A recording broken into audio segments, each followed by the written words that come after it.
Hola a todos, bienvenidos a otro más de nuestros webinars. Para aquellos que no me conocen o es la primera vez que se conectan con nosotros, TICPROP es un proyecto que nació porque queremos hacer crecer la educación en toda Latinoamérica y empezamos por Costa Rica, pero hemos tenido un gran auge gracias a todo el soporte de Healthcare Training Experience.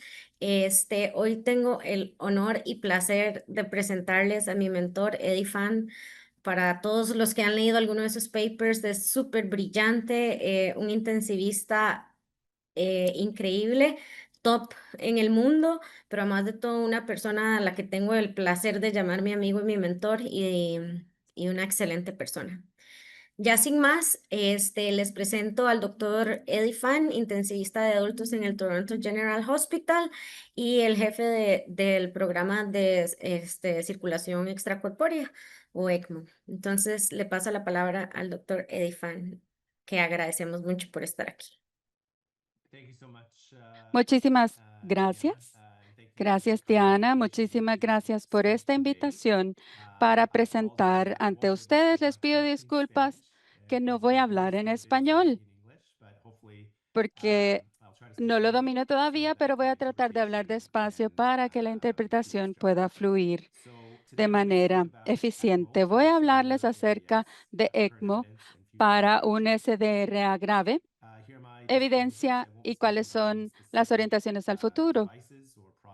En cuanto a las divulgaciones que yo tengo de mi presentación, no vamos a hablar específicamente de estos temas. Cuando pensamos acerca de ECMO y cuando hablamos de este tema, de dónde inicia esta terapia, sería bueno empezar del origen. Lo interesante del ECMO es que, aunque parece ser muy popular hoy en día, ciertamente después de la pandemia del flu H1N1 y ciertamente después de la pandemia de COVID-19 hace un par de años, ha aumentado el uso de ECMO, pero es una tecnología bastante antigua. Acá tenemos un documento de 1978, donde podemos ver a un mamífero que me parece que es una oveja, a la que se le hizo una traqueostomía y está siendo apoyada por un circuito extracorpóreo. Y lo interesante es que este documento, que fue publicado en 1978, hace casi 50 años, era una alternativa a la respiración. Ese era su nombre.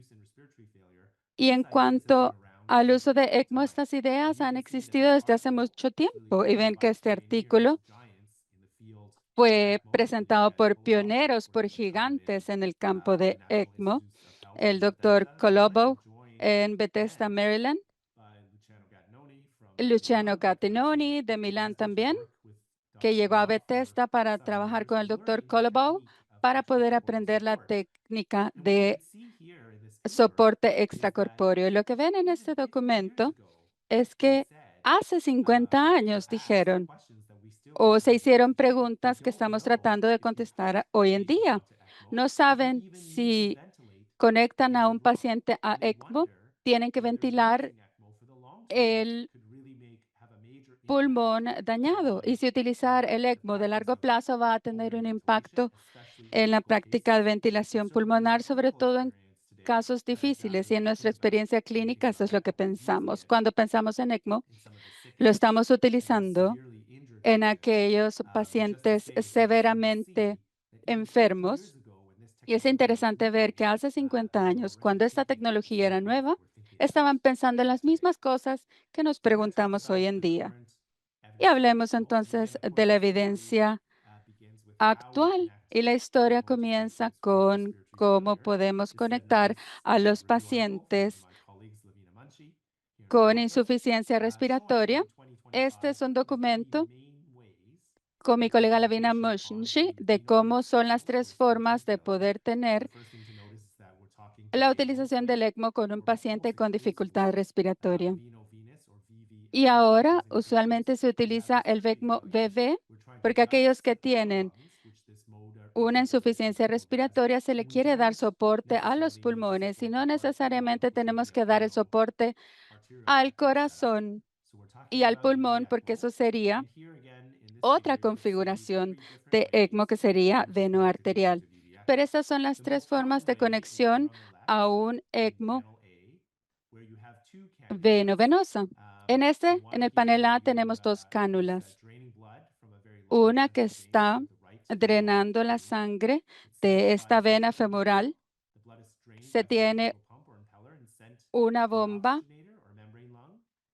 y se utiliza para enviar al pulmón que está extracorpóreo y se regresa entonces la sangre a la vena yugular, donde se va a la parte derecha del corazón para que pueda tener una circulación pulmonar con el corazón izquierdo para poder tener una circulación sistémica y así oxigenar los órganos y hacer una entrega eficiente del oxígeno. Esta es la forma más común en la mayoría de diferentes centros en el mundo, con dos cánulas, dos venas, con una configuración de circuito para hacer un ECMO veno-venosa.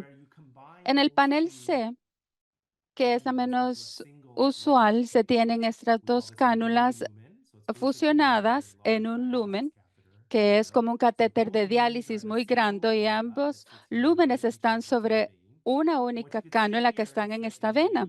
Y lo que podemos ver acá en el diagrama, que esta cánula tiene un lumen de drenaje que es en azul, mucho más grande, y el de infusión, que es el rojo. Y la cánula está dentro de la cava y entonces drena la sangre de la cava superior, y hay una parte distal que está en la parte inferior de la cava, y en medio hay un puerto de reinfusión que cuando usted pone esta cánula, la dirige con ecocardiografía para poder llegar a la válvula triscópica, y la circulación pulmonar se mantiene, que es más o menos similar a la cardíaca. En esta configuración no se tiene que poner una cánula en la vena femoral, y así se va a poder de que se movilice el paciente, que esté despierto, en lugar de que tenga esta cánula tan grande en la entrepierna. Se hace con una bomba centrifugal, se añade oxígeno, se elimina el carbón dióxido, se tiene una reinfusión y con un lumen. En nuestro centro utilizamos esta configuración en aquellos pacientes que estamos tratando de ayudarles para un trasplante de pulmón, porque se pueden despertar, pueden estar en terapia física, rehabilitación, mientras esperan su trasplante pulmonar, y pueden estar en el mejor estado físico para seguir después su recuperación con el trasplante. Y tenemos este enfoque de fémur a fémur. Este ha sido utilizado en Australia, en el hospital de Melbourne, donde los intensivistas utilizan la cánula con ECMO. Se pone aquí el drenaje en la vena femoral derecha. Se tiene la membrana, la bomba, pero regresa con la vena femoral izquierda. Y las dos cánulas se tienen en la vena cava. Hay un circuito un poco más complejo, se tiene recirculación, pero puede ser una forma más rápida de ayudar al sujeto con guía subcutánea, ayudándose de ultrasonido. Y es una de las razones de por qué es común, o es más común, en centros donde los intensivistas utilizan cánula, o también cuando se tiene que hacer dentro de la sala de cirugías. Digamos que se quiere hacer una cirugía en la parte del cuerpo superior, y entonces utilizar la entrepierna va a ser una mejor opción. Estas son las tres configuraciones para conectar a un paciente a ECMO, y están dando el mismo soporte para los pulmones con insuficiencia o que están dañados. Esta tecnología, como les dije, existe desde hace mucho tiempo. Fue desarrollada en los 60 con los bypass, con John Given en Filadelfia.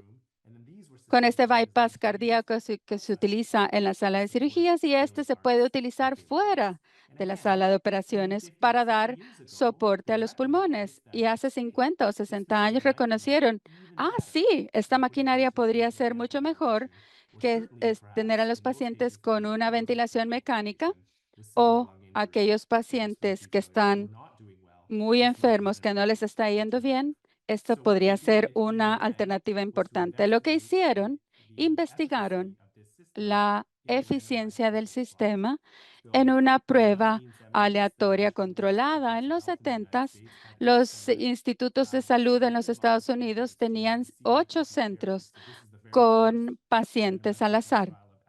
Fue la primera prueba al azar de ECMO.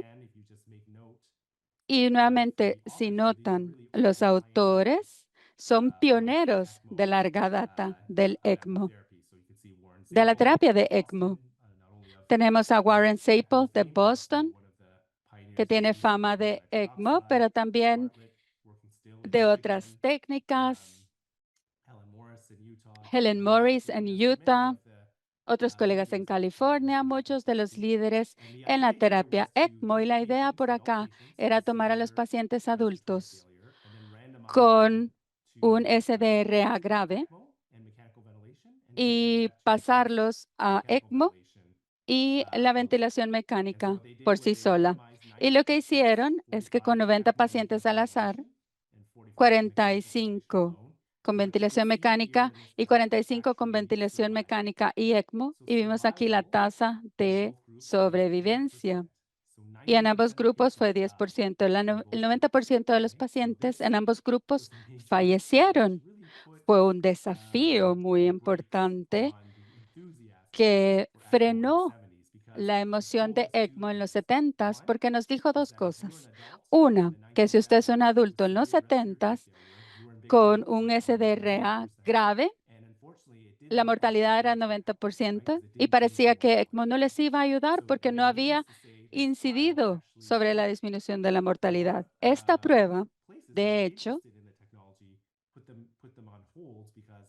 puso a la tecnología sobre ECMO en pausa porque hubieron muchas complicaciones y pérdidas de vida. No fue hasta muchos años después, con otra pandemia, cuando yo daba mi presentación como esta era la pandemia en el 2009, la pandemia del flu H1N1, que afectó a muchas jurisdicciones alrededor del mundo, Australia, Nueva Zelanda, y tuvimos informes como este, donde muchos pacientes, unos jóvenes saludables, algunas pacientes embarazadas, y llegaban al hospital con hipoxemia, con padecimientos respiratorios muy graves y con situaciones no convencionales. Y muchos de los pacientes, porque el doctor pensaba que iba a morir, tenían que hacer algo más. Y esto es una de las series de casos de alto perfil en Australia y Nueva Zelanda, con 68 pacientes que fueron conectados a ECMO y 61%, 71% de pacientes sobrevivieron. En 1978 fue 10% y luego en 2009, 71% de sobrevivencia. Esto fue un estudio de observación. No se pueden sacar conclusiones firmes de la causalidad de estos casos, pero con estas diferencias tan dramáticas, por supuesto sabíamos de que algo había cambiado y sabemos que mucho cambió de 1978 a 2009. La fisiología, la forma en que se ventilan a los pacientes, las terapias de soporte, los progresos en tratamientos de las UCIs. También ECMO se está volviendo más seguro de utilizar con menos coagulación. Se podía ver la interacción con el paciente para poder disminuir aquellas cosas no esperadas. Entonces hubo una mejora de sobrevivencia en 2009 comparado con 1978, pero necesitábamos más evidencia. Y en la prueba de César, que trabajaba en el Reino Unido, ahora trabaja en Florida, y Kills Peak, él hizo esta prueba que se llama la prueba César. Y en ese momento, esta prueba se hizo en el Reino Unido, en Inglaterra. Leicester, este centro es donde trabajaban, era el único lugar para adultos que daba ECMO o que ofrecía ECMO para los pacientes. Y entonces veían de tratar a los pacientes con el soporte de ventilación mecánica tradicional, o si se les iba a conectar al ECMO, se les llevaba hasta Leicester. En esta prueba tuvieron 180 pacientes, 90 con ECMO y 90 con respiración, y se tuvo 95% razón de sobrevivencia, y vieron que aquellos que utilizaron ECMO mejoraron la sobrevivencia de 6 meses sin discapacidad. Este asterisco que tenemos al ECMO es lo interesante. Todos aquellos pacientes que fueron enviados a Leicester, no todos recibieron ECMO. 25% de esos pacientes mejoraron porque mejoraron la ventilación, cambiaron la estación, eliminaron otras cosas, hicieron otras cosas, y 25% de ellos respondieron mejor sin la necesidad de ECMO. El desafío es que no fue una prueba de ECMO o no ECMO, era más una prueba de si se envían pacientes enfermos a un centro experto que pueden ser candidatos de ECMO, ¿cuáles son los beneficios? Muchos escépticos después de la prueba César, aunque se demostraron los beneficios en sus principales resultados, no estaban seguros que era por el ECMO que se tenían esos resultados, sino que se estaban refiriendo a un centro donde se tenía la pericia suficiente para tratar esas enfermedades. Avanzamos a la segunda prueba, que se tiene la prueba Eolia, liderado por un grupo de París, que querían ver aquellos desafíos que fueron argumentados con el estudio César y estaban tratando de dar una respuesta definitiva sobre la pregunta si es que ECMO o no ECMO demuestra beneficio en aquellos adultos con un SDRA grave. Esta fue la idea con el estudio Eolia, que lo hicimos en Toronto también, y los centros expertos que ya habían estado proporcionando ECMO para insuficiencias respiratorias. Se utilizaron entonces 250 pacientes para ventilación mecánica.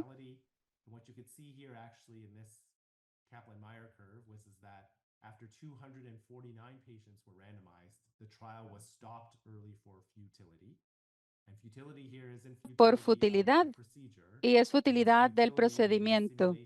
Hicieron una simulación para demostrar que si se tenían 331 pacientes, no íbamos a poder demostrar una diferencia estadística importante. Entonces acá el valor P es 0.07, o sea, no tiene una diferencia importante, aunque había un 11% de diferencia en la mortalidad. Los resultados secundarios estaban a favor de el grupo ECPO. Se tenían menos paros con el grupo ECPO. Entonces, todos estos beneficios sí daban hacia el ECMO, pero no había suficiente prueba estadística para decir de qué era mejor. No tenemos tiempo, pero hay pros y cons de todas estas pruebas clínicas en base a la prueba P. Pero Judd Drazen del diario de New England dijo que esta había sido la prueba positiva más negativa porque favorecía a ECMO, aunque no habían llegado a la importancia estadística que buscaban. Entonces se tuvo un análisis secundario para ver si apoyaba la hipótesis de que hay un beneficio utilizando ECMO. No voy a entrar en los detalles, pero a la derecha pueden ver los resultados secundarios que demuestran de que hay un beneficio en la utilización de ECMO. Se tiene un reanálisis de todas estas pruebas y nuevamente demuestra que en un rango de la creencia de que ECMO era bueno y aquellos que eran muy pesimistas en cuanto al uso de ECMO y aquellos que estaban muy positivos en utilizar ECMO. Había 88% de posibilidad de que se asociaban beneficios con ECMO. Se hizo un análisis meta de los pacientes, de la maquinaria, y hubieron 5 metaanálisis de diferentes redes que demostró un beneficio significativo con el uso de ECMO para pacientes con un SDRA grave. Y por supuesto, los desafíos es que había personas que aún estaban escépticas y decían, voy a esperar otra prueba. Y estoy aquí para decirles que desafortunadamente la probabilidad de esto es muy baja. Y nuevamente está nuestro colega Luciano Gattinoni, que murió desafortunadamente este año, que escribió la editorial para decir que la factibilidad es el principal desafío para llevar a cabo pruebas clínicas de ECMO. La prueba ECMO fueron más o menos 9 años y se tuvieron resultados bien bajos. Eolia fue un poquito mejor, doble la tasa, pero 6 años para completarlo y ni siquiera llegamos a la muestra objetivo que teníamos de pacientes. Y a lo largo de los años que se hacen estas pruebas, hay tendencias seculares que cambian en cómo se manejan a los pacientes. Eolia fue un buen ejemplo. Hubo, en medio de la prueba Eolia, se tuvo que cambiar el protocolo para poder incorporar predisposición. Y aunque estos son pruebas al azar, se tienen amenazas a la validez porque hay otras que están cambiando. Y si quisiéramos confirmar el 80% de diferencia de riesgo absoluto en Eolia, tomaría 624 pacientes con 100 unidades alrededor del mundo. Esto llevaría 9 años o casi una década para completarlo. Esta es la mejor información que vamos a tener como profesionales médicos con lo que tenemos que trabajar para saber si tenemos que utilizar ECMO o no. Durante COVID-19 surgieron otras preguntas con respecto a la incertidumbre si debemos utilizar ECMO o no con los pacientes. Hay pacientes con COVID que estaban muy enfermos y los informes de China decían que la mortalidad de pacientes con ECMO era casi 100%, pero cuando se ven los detalles es porque estaban abrumados, como muchas partes del mundo, con una cantidad enorme de pacientes COVID y estaban utilizando la técnica ECMO ya muy tarde y ya los pacientes estaban en una fase de alta probabilidad de fallecer. Estos son 3 ejemplos entonces para aumentar nuestra confianza en la eficacia de ECMO. Durante COVID no pudimos organizar una prueba al azar, pero hicimos lo siguiente que podría ser mejor. Tomamos información de diferentes jurisdicciones e hicimos una simulación, una modelación.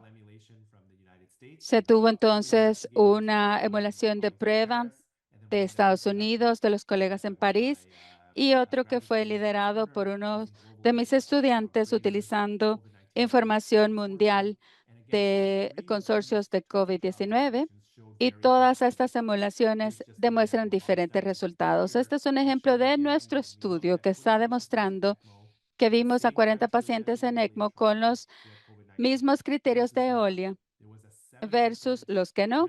Hubo una diferencia de riesgo de 7% a favor de ECMO y esto llevó a un beneficio a los pacientes que se les dio de baja del hospital vivos.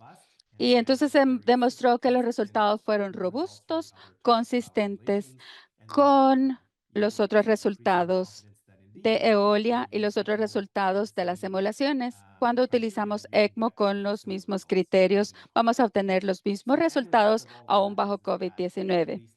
El resultado final es que con las orientaciones clínicas de Europa y Norteamérica están recomendando que se deberían de utilizar ECMO durante SDRA grave con COVID-19 y se tienen que tratar a los pacientes en centros ECMO que tengan la experiencia y tener una estrategia de gestión parecida a la prueba de Eolia. Y es muy similar también a las recomendaciones de la Asociación Americana Torácica para utilizar ECMO con pacientes de SDRA grave, parecidos mucho a las pruebas de Eolia.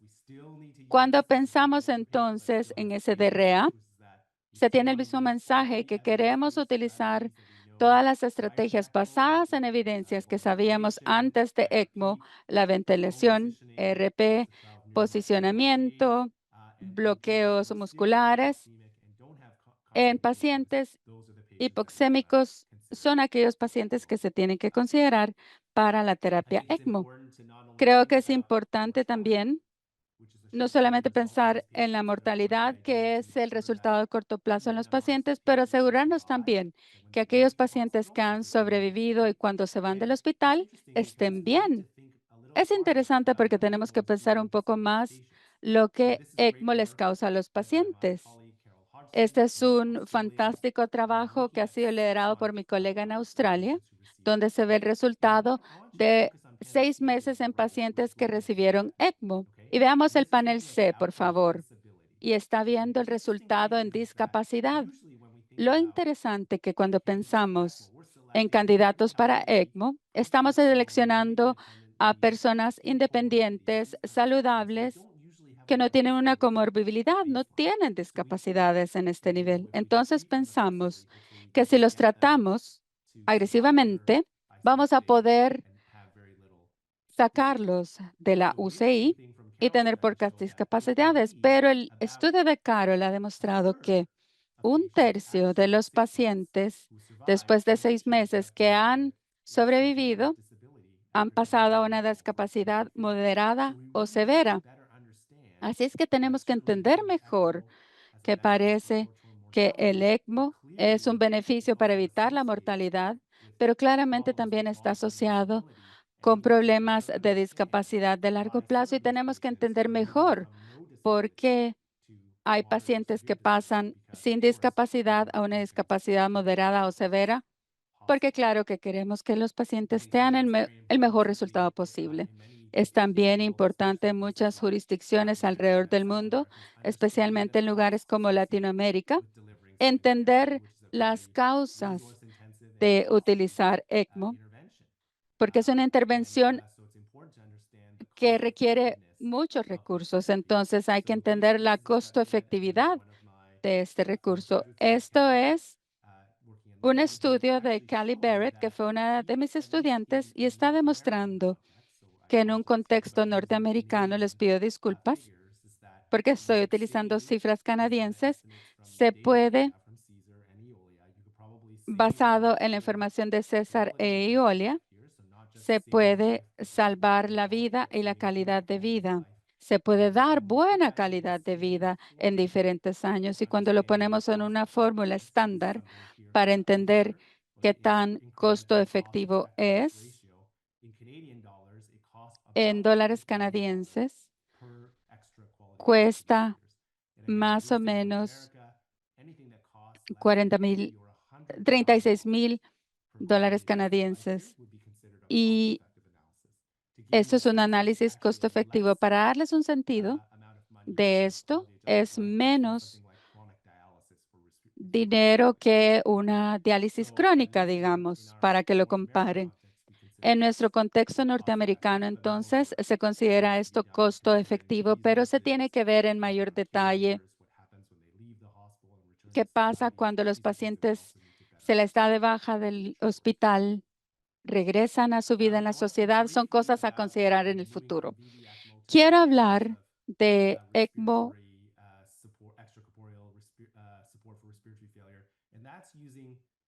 venoso a tratamientos extracorpóreos que se llaman los dispositivos ECO.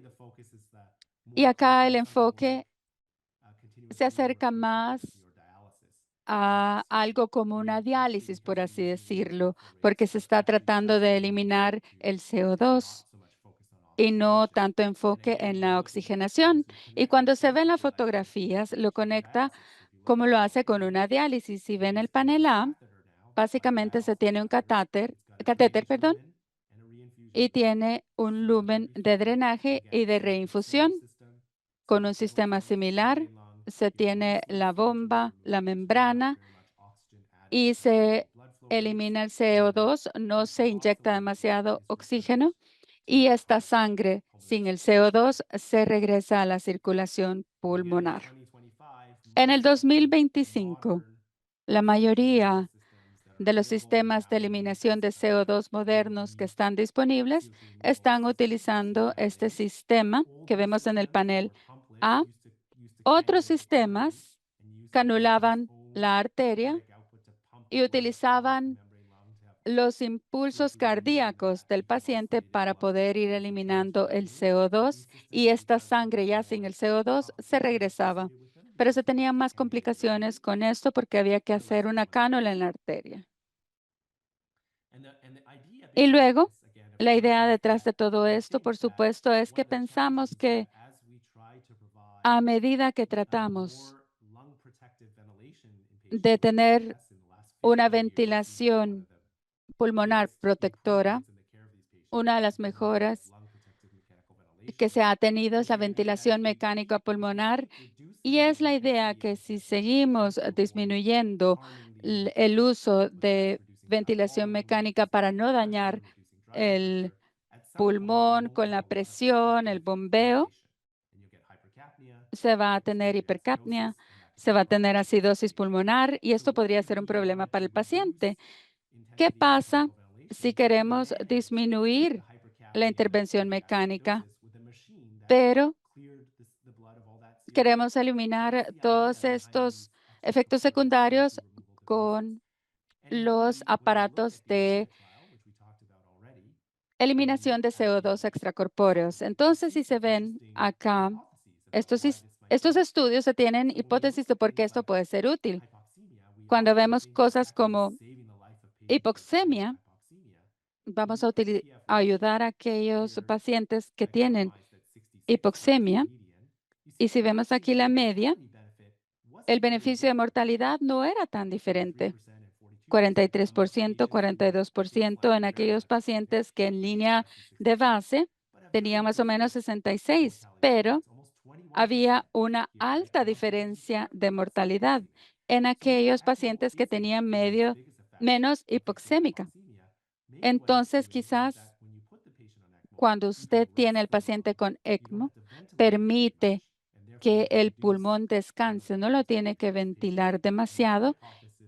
Y esta hipótesis ha sido confirmada con la idea de ver la presión de línea base en estos pacientes. Aquellos que tienen una presión impulsora baja no tienen diferencia en la mortalidad, pero un paciente que inició con una alta presión, que ya están con riesgo de uso de una ventilación mecánica, entonces se tendrá una mayor razón de mortalidad. Entonces, viendo los diferentes beneficios en la utilización de ECMO, es que va a poder disminuir la ventilación mecánica. Y la idea es, ¿por qué no lo hacemos esto rutinariamente en los pacientes SDRA?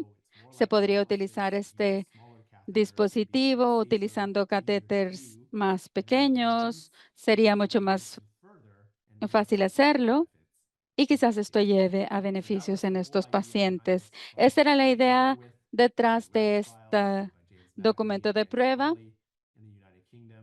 con los colegas del Reino Unido y se quería aquí tener 1,100 pacientes. Es la prueba con apoyo extracorpóreo que se ha hecho para ver aquellos pacientes que se iban a hacer con ventilación mecánica versus la utilización de dispositivos extracorpóreos de eliminación de CO2 para poder dar una mayor protección con la ventilación. Como pueden ver, este estudio se quedó en 405 pacientes debido a la futilidad de demostrar una señal y había una señal hacia el daño con un dispositivo extracorpóreo de eliminación de CO2. 40 versus 42%, ventilador de 3 días era menor en estos grupos y significativamente se tuvieron hemorragias intracraneales mucho más altas en la utilización de dispositivos extracorpóreos de eliminación de CO2. Y en la parte izquierda, el día número 2, se había disminuido el volumen de acuerdo al grupo de intervención y esto llevó a 2 centímetros de disminución de agua que hacía presión. Aunque esto no se traducía en beneficio de los pacientes porque se tenían casos más adversos con la utilización extracorpórea de eliminación de CO2. Entonces se tiene que utilizar estos dispositivos para poder entender mejor cuál es el costo-beneficio en esta prueba y se podría utilizar este tipo de dispositivo con esta estrategia, pero no significa que la idea de que este dispositivo que en este momento no está dando los resultados, en el futuro pueda dar mejores resultados. Si hay diferentes pruebas clínicas que se están utilizando con diferentes estrategias, dispositivos e hipótesis. Y ahora les voy a contar qué es lo que viene para dejar también espacio para preguntas y respuestas. Entonces, queremos utilizar ECMO veno-venoso en pacientes con SDRA grave. Y tenemos que saber cuáles son aquellos pacientes que responderán mejor y no conectar a aquellos que se van a beneficiar menos. Y estas son cosas que yo creo que no son tan sorprendentes para ustedes. Y una de ellas es la edad. Entre mayores un paciente tendrán más complicaciones. Entre más jóvenes pueden tener mejores resultados. ECMO. Sharon Fernando utilizó este estudio y a medida que aumenta la edad, el nivel de mortalidad era más alto. Pero lo interesante es que aún en una edad temprana, grupo etario de 30 a 39 como grupo de referencia o llegando a 40 o 50, que aún es muy joven, estos pacientes tuvieron peores resultados que aquellos más jóvenes. No había un umbral donde 65 o 70 se aumentaba.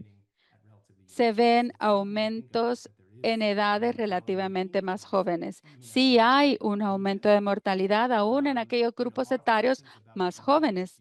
Tenemos muchas preguntas en cuanto al impacto de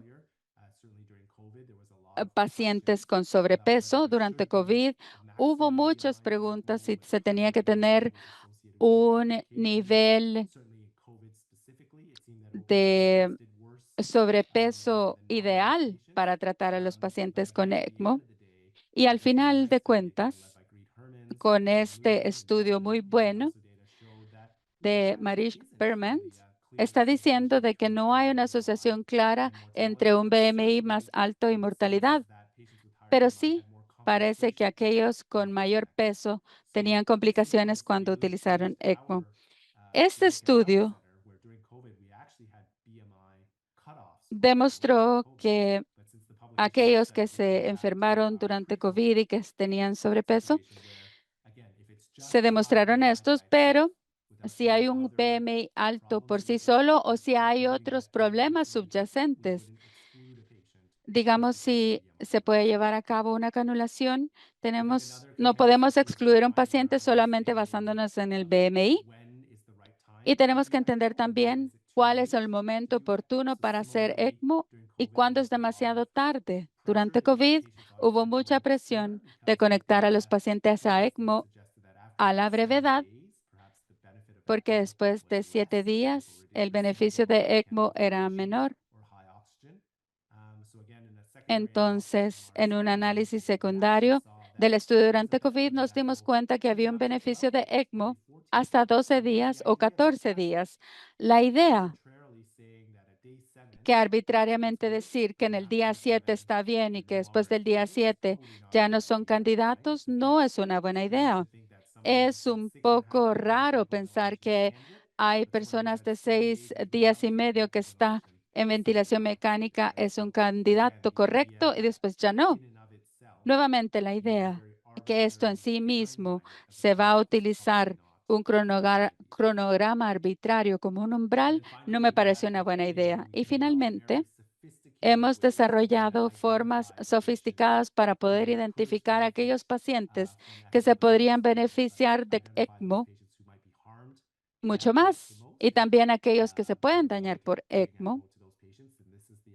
Y esta es la idea de ver el efecto de tratamiento heterogéneo. Hemos tomado las características de los pacientes. A la derecha podemos ver la severidad de hipoxémica, la estancia de los pulmones, la razón ventilatoria, también calificaciones como Apache. Y se puede utilizar un algoritmo para poder determinar con la información que ya se tiene si es que este paciente, el señor Jones, se va a poder beneficiar o si la señora Smith no se va a beneficiar. Es un muy buen estudio de Gallagher y McNamee en Toronto y está demostrando que hay pacientes que se benefician en pleno donde se tiene una elastancia mucho más baja y también con la razón PF no demostró demasiados beneficios. Entonces, en el futuro quizás vamos a poder utilizar estos métodos más sofisticados para determinar aquellos pacientes aptos para ECMO. Y para contarles un poco de la historia de ECMO, de cómo pasó de esta tecnología en los estudios y cómo tenemos entonces ahora lineamientos. Todavía hay muchas preguntas sin respuesta. Este es un documento del 2017, pero le dice que casi cada aspecto de la gestión de pacientes con ECMO tiene que ser estudiado y de cómo podemos ventilarlos, cómo debemos movilizarlos, qué es lo que se tiene que hacer con los medicamentos, antibióticos, sedación. Va a cambiar de acuerdo al circuito que se establezca. Todas estas cosas se pueden refinar. Y si podemos dar respuesta o mejorar estrategias de gestión de los pacientes, los resultados con los pacientes van a mejorar. Trabajamos en un centro en Toronto y estamos tratando de darle respuesta a estas preguntas. Y quiero darles ejemplos de el fantástico trabajo que se está haciendo con mis colegas en Toronto.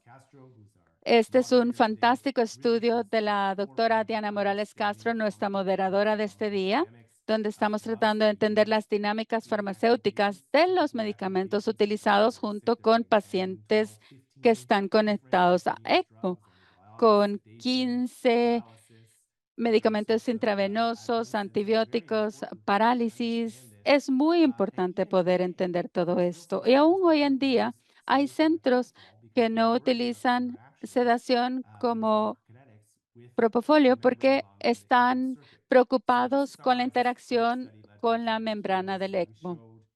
Para resumirles, estoy tratando de demostrar de que se ha utilizado sedantes y que no se alteran demasiado con el circuito de ECMO. Se tiene un poco de cambio al inicio del ECMO, pero lo importante de ver de la información a la derecha es que se utilizan medidas semicuantitativas de la sedación y ven que la mayoría de los pacientes con ECMO están sobresedados. Esto es importante. Es un importante hallazgo porque es algo con lo que podríamos comenzar donde casi todos los pacientes ECMO están siendo sobresedados y quizás hay que ver entonces cuál es el uso de farmacéuticos que se tienen y en cuanto a cómo esto se relaciona con las parálisis de los pacientes. Diana está liderando mucho de esto. La ventilación mecánica también tiene diferentes formas estándares de cómo poder quitarles este uso de forma gradual, porque entre más pasa con ventilación o ECMO, pueden haber más daños de largo plazo. Este es otro estudio de Ricardo Teixeira Paradis, donde se tiene un SLT, donde se puede hacer una liberación de ECMO 3 días antes. Y esto fue un estudio de observación que se hizo durante COVID. Y Ricardo, junto con otros colegas, están haciendo una prueba al azar para poder seguir con esta conversación en el futuro. Y cuando tengamos resultados de esto, se los vamos a compartir y los vamos a conversar. Y por último, quiero resaltar que estamos tratando de que los pacientes puedan superar todo esto. Tenemos acá terapeutas físicos de hace 10 años, donde están siendo movilizados con ECMO y se necesita el apoyo de fisioterapeutas. Los desafíos es que hay complicaciones. La movilidad es muy buena en los pacientes para poder superar la UCI.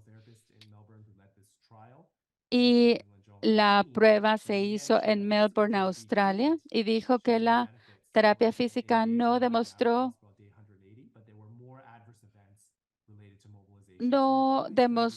que se tenían mejoras por la movilización, pero siempre hay entonces aquellos equilibrios que se tienen que tener en consideración para no tener resultados catastróficos. Lisa Higgins y Carol Hodgson han hecho entonces este documento con estas pruebas y esperamos que para final de año vamos a poder tener los resultados para poder ver la seguridad y la eficacia de movilizar a pacientes conectados al ECMO y vamos a ver resultados de esto más adelante en el futuro. Quiero dejarlos con la idea entonces de que el ECMO venosa para pacientes con SDRA grave, no hay que pensar si es que hay que conectarlo, sino que cuándo y a quiénes. Y hay que tratar de disminuir aquellos daños que se causan por un uso extenso de la ventilación. Estamos viendo diferentes formas sofisticadas para poder implementar quizás la inteligencia artificial y aprendizaje de máquinas para recolectar la información de los pacientes en los hospitales para poder entender quién se va a beneficiar mejor del uso de ECMO. Y tenemos preguntas diversas en cuanto al uso de ECMO, cómo ir quitando al paciente de ECMO, las dinámicas farmacéuticas con los medicamentos. Y con esto me quedo. Muchísimas gracias a todos y todas por su atención y quedo aquí a las órdenes por cualquier pregunta.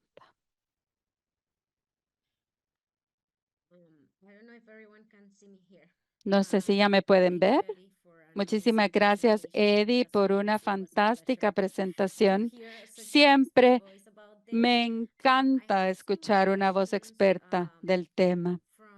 Tengo preguntas del público y la primera es de Jesús Gutiérrez y pregunta, cuando se tiene un paciente con protección pulmonar y prono y no mejora, se comienza el uso de ECMO. No se está perdiendo el tiempo para que el ECMO sea más eficaz. En lugar de estar intentando, no deberíamos de poner al paciente de un solo con ECMO. Muy buena pregunta. Parte de esto es la cantidad de tiempo que tiene que utilizar o perder probando con estas otras cosas. Sedación.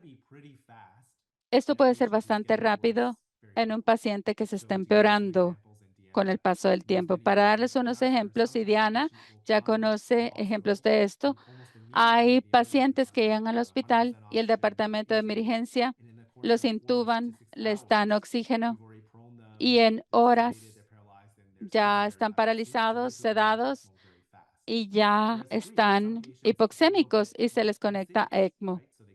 Y hay otras ocasiones donde vienen, no están en ventilación. El día número 2 quizás hay que intubarlo. El número 3 ya están paralizados.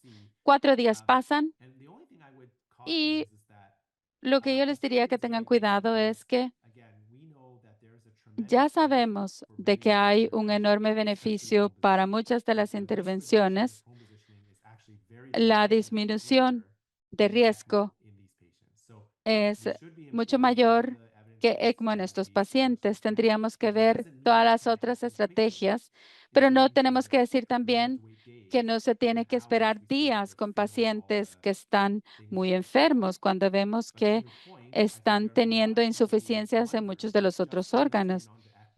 Pero hay personas que se preguntan si ponerlos de un solo en ECMO sería beneficioso y para saber si esto es buena idea o no, hay que hacer una prueba. Con un colega en Alemania que acaba de lanzar una prueba Helio a nivel mundial, es esta prueba, donde se pone a pacientes muy graves, se tienen que conectar directamente a ECMO o hacerlo hasta que se han probado otros tratamientos. Hasta que hayan completado esta prueba, vamos a poder dar esta respuesta definitiva.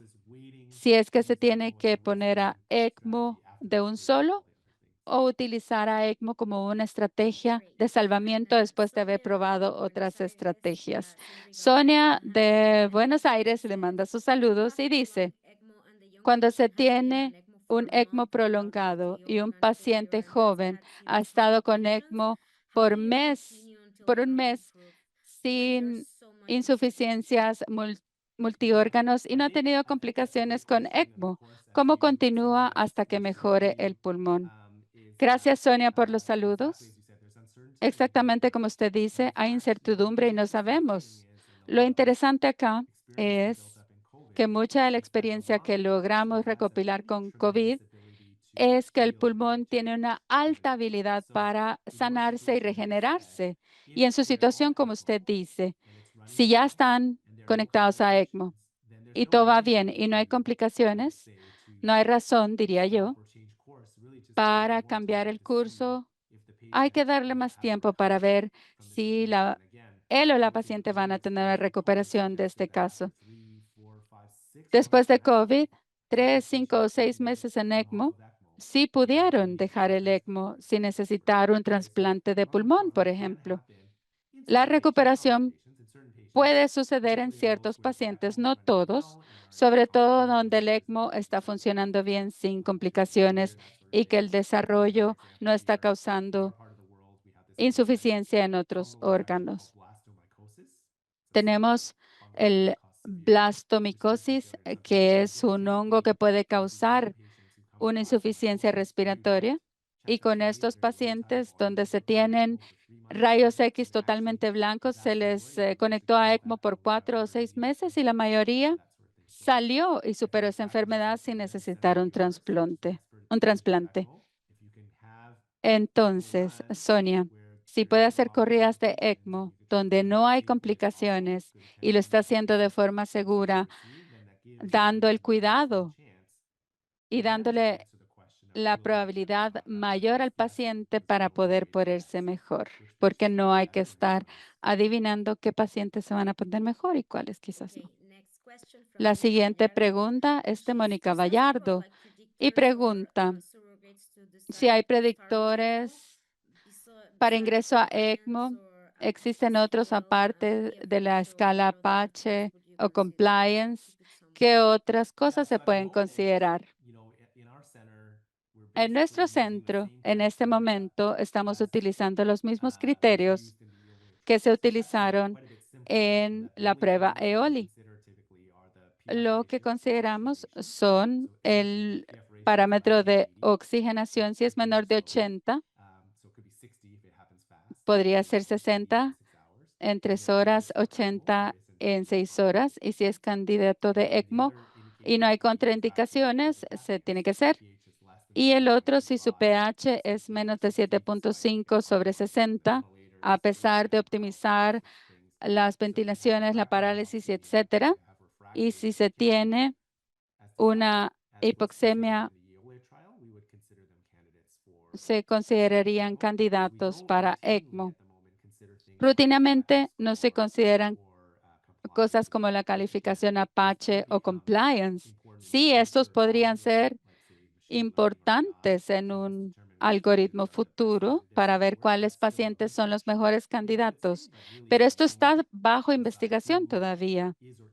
Por el momento, para decidir quién es o quién no es el candidato, habría que ver cuáles son los cambios con el tema. Una pregunta anónima dice, me gustaría saber cuánto es el flujo máximo que se puede dar a un paciente con canulación V arteria pulmonar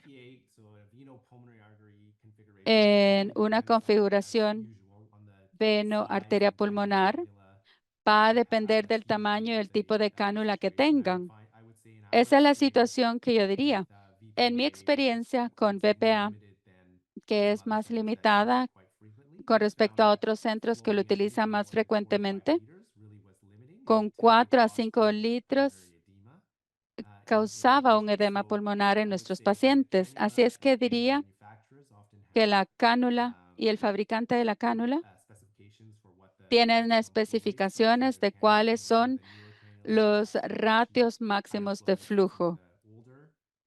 Hay flujos más altos en las cánulas más antiguas, pero va a depender del tamaño que se le ha insertado al paciente.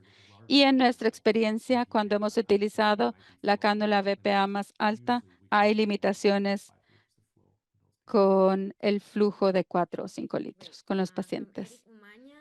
Eric Umaña pregunta, ¿considera útil valorar el potencial de reclutamiento para decidir, tomar la decisión y consideración para utilizar ECMO? Es una muy buena pregunta. Todo lo que se haga como el reclutamiento para entender qué tan enfermo está el paciente le puede dar una idea de cuál es la probabilidad de una buena respuesta a lo que van a probar. No sé si hacer una maniobra de reclutamiento con inflación me va a poder ayudar a decidir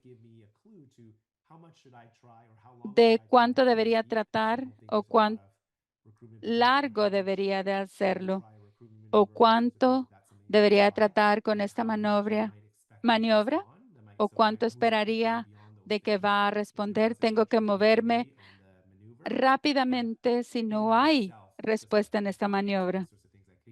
Con compliance y todo lo demás, nos va a dar un sentido de qué tan enfermo está el paciente. Y no esperar hasta llegar a sus umbrales para poner al paciente en ECMO. Javier Mora está preguntando, ¿qué opina de la ventilación en prono durante ECMO? ¿Es útil? Y si se usa, ¿qué pacientes se beneficiarían? Esta es la pregunta del millón. Aún antes de COVID, había mucha información de sugerencia de Francia a los colegas franceses que decían que en pacientes enfermos en ECMO veno-venosa, en prono, llevaban a menos mortalidad, a mayores beneficios, menos tiempo en ECMO.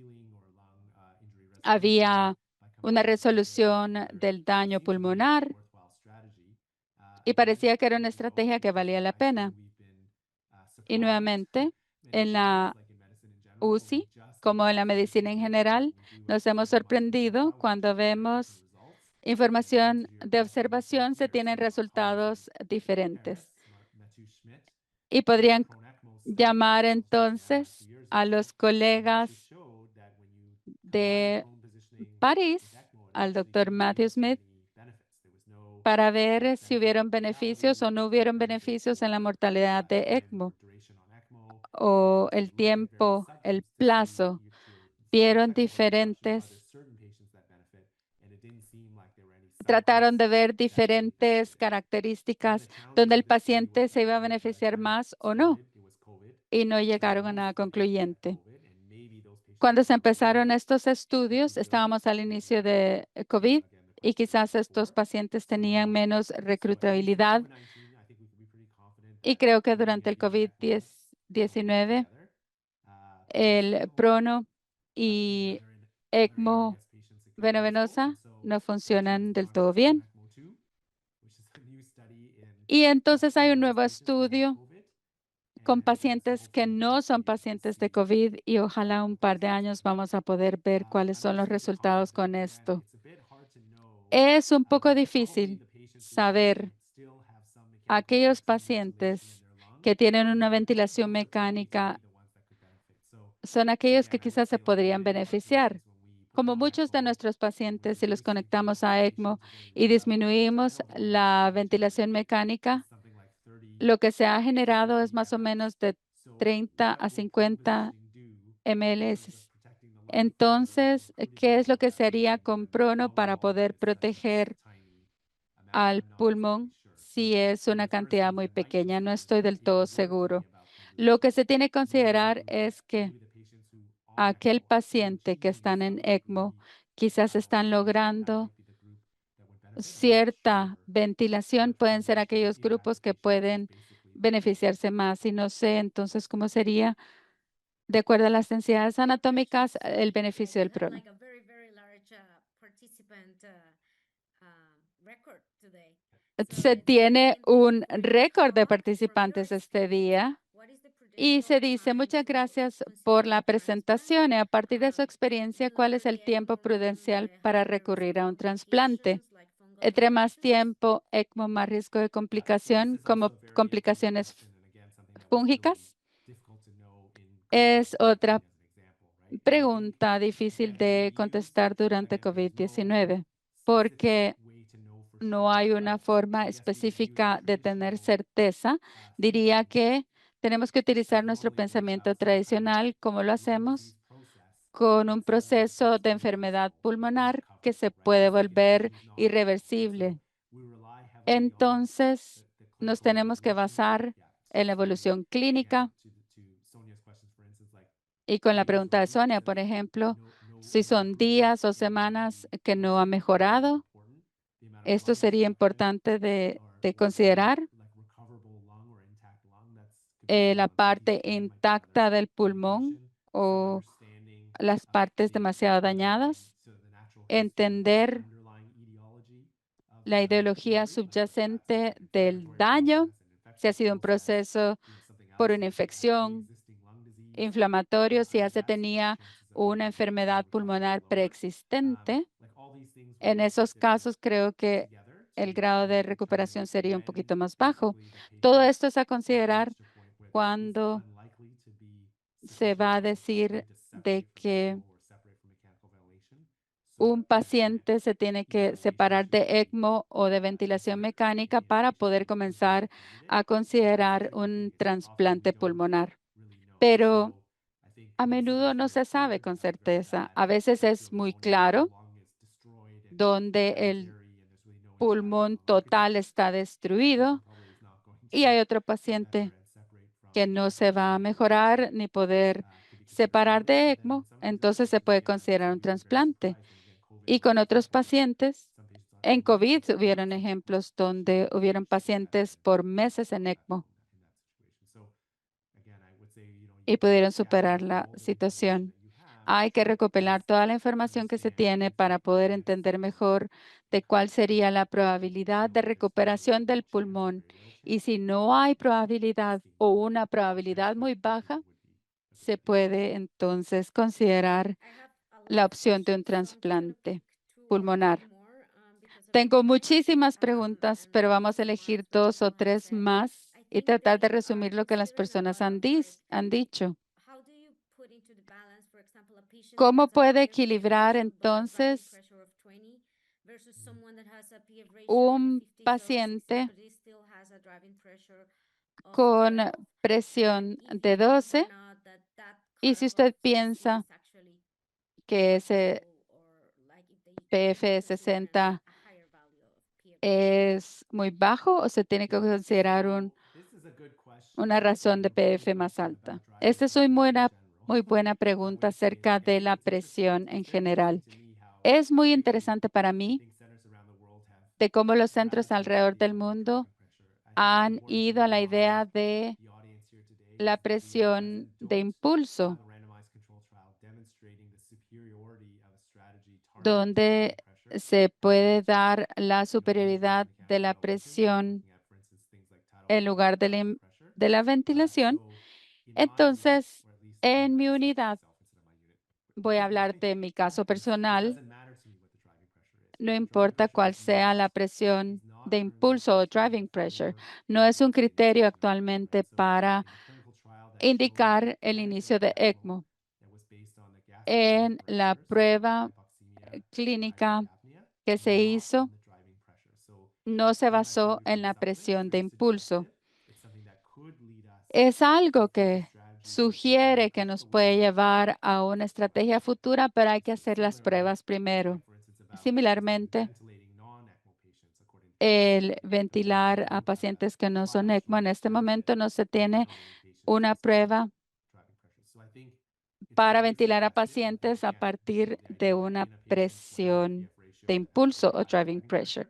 Si se tiene una razón de PF alta, utilizar una estrategia como soporte extracorpóreo puede ser beneficioso, pero necesitamos más información para entender si esto es cierto, porque ECMO tiene muchos riesgos, como sabemos. Tenemos que estar seguros, tan seguros como sea posible, de lograr mayores beneficios que daños al utilizar esta estrategia.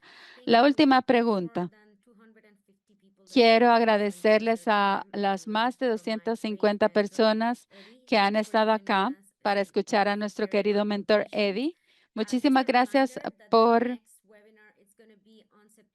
preocuparse de sus pacientes. El siguiente webinar va a ser el 23 de septiembre y vamos a hablar de la sedación en la unidad de cuidados intensivos con el colega de Argentina.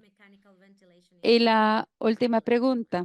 ¿Cree que ECMO va a sustituir a la ventilación mecánica en el futuro? Me parece que hay muchas personas interesadas en esa pregunta exacta. Como en todo, creo que es posible. Y hay centros en Alemania, publicaron informes con pacientes que se enfermaron en su departamento o en el hospital, trataron de llevar al paciente directo a ECMO antes de intubarlo. Y eso es un desafío, porque si el paciente está en una situación de emergencia donde se tiene que dar un soporte inmediato o protección de las vías respiratorias superiores, con ECMO es algo difícil. ECMO no va a dar protección de las vías respiratorias superiores. Entonces, hay cosas que se tienen que cambiar en cuanto a qué tan fácil o qué tan rápido se puede utilizar ECMO en estas situaciones de emergencia antes de volverse una alternativa a la intubación o la ventilación mecánica. En mi centro tenemos un centro de trasplante pulmonar donde trabajamos con Diana. Hay aquellos pacientes con enfermedades respiratorias crónicas donde vemos que el deterioro es predecible. En esos casos, los vamos a poner en ECMO antes de entubarlos. Pero para una configuración aguda, creo que tenemos que tener unos progresos tecnológicos antes de poder competir con algo como la ventilación mecánica o la intubación como estrategia inicial. Muy buenos comentarios. Gracias, Eddie, por su tiempo, por su experiencia. Fue una presentación excelente. Muchísimas gracias por enseñarnos. Muchísimas gracias por enseñar la Latinoamérica. Ha sido una charla excelente, es un ponente excelente en enseñarnos cómo funciona ECMO. Muchísimas gracias. Gracias a todos y todas. Que tengan un buen día y espero poder verles en reuniones próximas, especialmente en Costa Rica el otro año. Sí, Costa Rica 2026. Muchísimas gracias.